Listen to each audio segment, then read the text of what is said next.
Hi everyone, my name is Fab and welcome to my channel. Today I want to talk about a self-published book that has started as a series of creepypastas published on Reddit.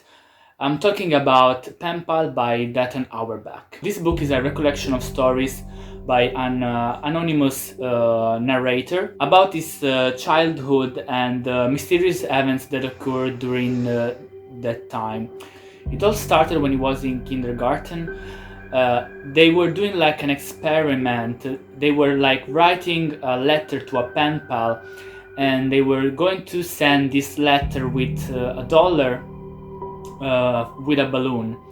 And when all this class wrote all these letters, they then releases all these balloons, and some of them received a reply from their pen pals, and the narrator instead waited a long time before receiving an answer, but eventually did. But actually, instead of receiving a letter, he received a Polaroid.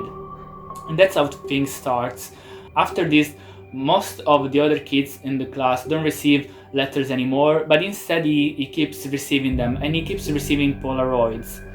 The weird thing about this is that these Polaroids are really blurred. He can't really understand what is pictured in these Polaroids. You will discover this later. I won't make spoilers, don't worry. So this is the story about this kid and this pen pal, or this presence. The story itself is very atmospheric. It's really well written in my opinion. Consider that it was like a series of creepypastas, and it's really well done. The way it describes the fears of this character. We see things through his eyes because it's a first-person narration, and it's really interesting because this story is very original, even if there are some elements that are probably borrowed from other stories. It's so well packed together that it makes sense, and it's really intriguing. The way the narrator describes his town and the person that he knows and this presence is really chilling. Supernatural stuff or other things like this, yeah, they can be scary, but you know that they're not real, so you don't feel that fear.